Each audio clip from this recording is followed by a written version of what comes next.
Hello, I'm going to read Luke chapter 8, starting in verse 43. This is about the woman who was bleeding for 12 years. She has gone to doctors. She had no more money.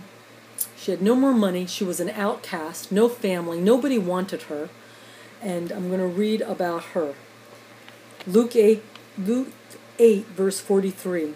And a woman who had suffered from a flow of blood for 12 years, and had spent all her living upon physicians, and could not be healed by anyone, came up behind him and touched the fringe of his garment, and immediately her flow of blood ceased. And Jesus said, "Who is it who touched me?"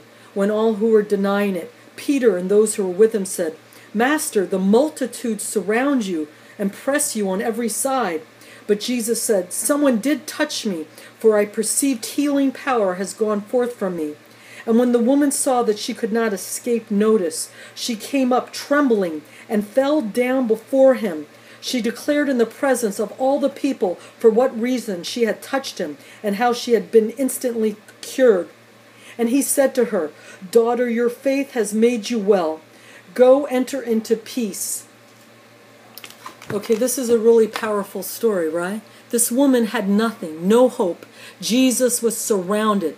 Jesus was coming by, but she couldn't get to him. He was surrounded by a multitude of people. But she knew in her heart this was her only chance to be healed, delivered, freed.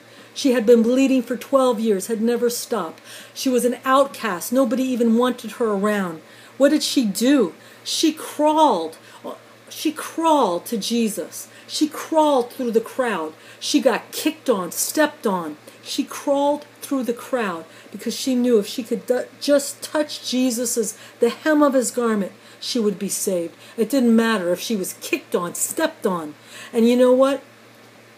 Sometimes we have to get dirty and get stepped on and hurt. But we've got to do whatever we've got to do to reach Jesus. Because Jesus may only come around this one time. He came around, and she knew that was her only chance. And she crawled, and she went through. And when Jesus said, "Who was it who touched him?" his disciples "Come on, Jesus. There's, all these people around you and pressing on you, and you want to know who touched you?" But Jesus said, "I felt healing go out." And this woman who had been an outcast, who had shame, nobody wanted her, nobody even liked her. I mean, she had no money, and she trembling fell again at his feet, her head at his feet. And she declared that she had been bleeding for 12 years. Nobody had helped her, nobody. She had no money, she had nothing. And she was trembling at his feet, but she declared who she was. And Jesus said, you're healed. Jesus said, "Daughter, your faith has healed you and has made you well. Go in peace." Her head at Jesus' feet. When you bring your head to Jesus' feet, that is where the healing starts, right? The healing is your head at Jesus' feet. So that is prostrating your head at Jesus' feet. Jesus is God in flesh.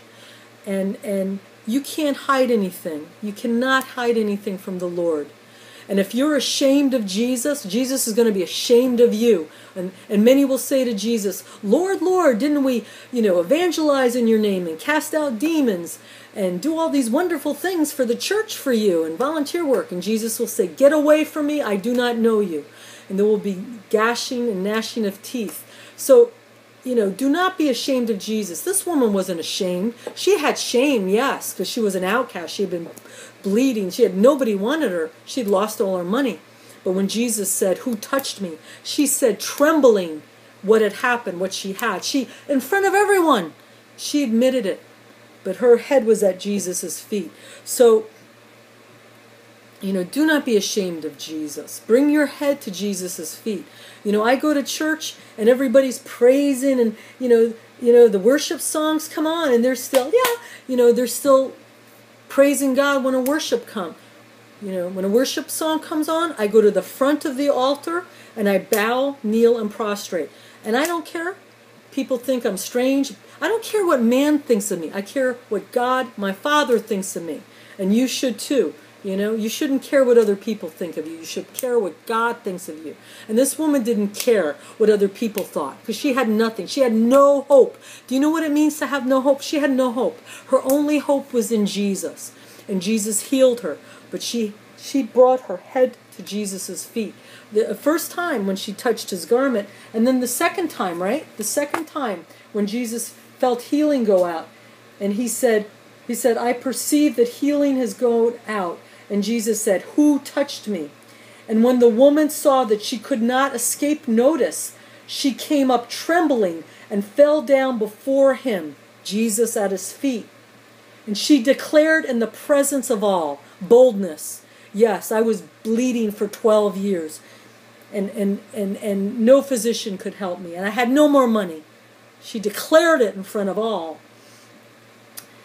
And how she had been instantly cured as soon as she touched Jesus' hem. Now, what is stopping you from bringing your head at Jesus' feet? What is stopping you? Pride? Are you ashamed of Jesus? I mean, this is not for you to tell me. This is for you to bring to the Lord. So, this is so powerful. This woman knew what worship was. The woman who bled for 12 years. So I don't know what it's going to take in your life.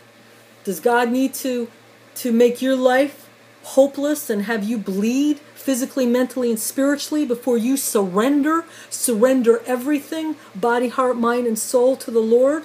So again, you might want to read this. Luke chapter 8, verse 43. And bring this home from your head to your heart. Because I'm telling you, when Jesus heals you, you're completely healed. Okay? I have been completely healed by my head at Jesus' feet. Completely. And I want that for you. Okay? So please read Luke chapter 8, verse 43. God bless you. Praise God. And may God get all the honor, glory, and praises. And again, if you want to email me, my email is seekingtrueworship, 3 words, seekingtrueworship @yahoo.com. God bless everyone and have a great day.